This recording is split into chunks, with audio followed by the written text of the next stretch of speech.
Philippe, je sais que tu es passionné de cartes. Est-ce que tu collectionnes les jeux de cartes? Plus ou moins. Plus ou moins, Collection, c'est un grand mot, mais j'aime bien. Ouais. Moi, j'ai une collection. Alors, je ne l'ai pas apporté avec moi, mais, En mais photo. on peut l'avoir là. Tu vois, c'est des.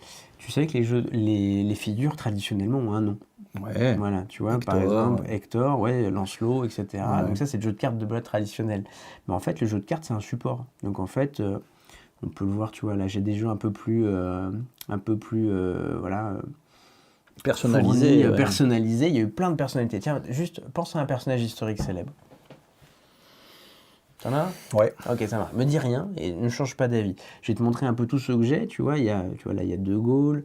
Là, il y a Hitler aussi. Tu vois, il y a des jeux avec 50 cartes à jouer panafricaines. Donc ça, c'est les figures militants afro-américaines. Tu vois, il y en a plein. Ada Lovelace. Ça, c'est réservé que aux femmes, tu vois. Donc il y en a plein. Et d'ailleurs, tu aurais pu penser à n'importe qui de connu depuis le début de l'histoire de l'humanité. Tu pourrais penser finalement, peut-être il y en a un qui est là parmi... dans ce que je t'ai montré, je sais pas si c'est quelqu'un que tu as déjà vu. Alors là, je vois pas bien, mais peut-être que la personne que je pense est là, je ne sais pas. Ça marche, voilà. Mais ça ouais, m'a pas sauté aux yeux. Tu pourrais penser à Joséphine Baker, Archimède, Emmanuel Macron, voilà, ou Einstein, je sais pas quoi.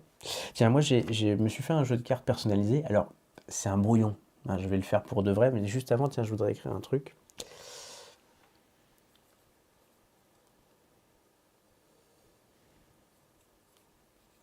Voilà. C'est bon. Ok. Donc en fait, moi je vais pas le faire comme les autres. Je veux mon propre jeu de cartes avec tout un tas de personnalités, les gens qui ont marqué l'histoire. Donc moi j'ai arbitrairement, mais comme tous les autres finalement, fait des catégories. Donc en fait, par exemple, les cœurs, je les ai réservés aux artistes. Donc si tu penses à un artiste, j'aurais que tu penses à un cœur. Les piques, c'est pour les dirigeants, les personnes en rapport avec le pouvoir. Les carreaux, j'ai réservé ça aux scientifiques. C'est la connaissance.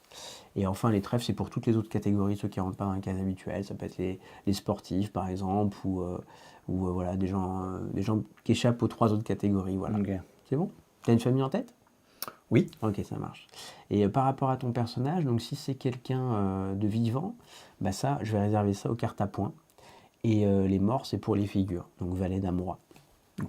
Et enfin, il y a le genre. Donc, si tu as pensé à une femme, tu vas penser soit à la reine, soit aux cartes pair, c'est ça. Et si c'est un homme, tu vas penser aux cartes impair, merci, ou valet ou roi.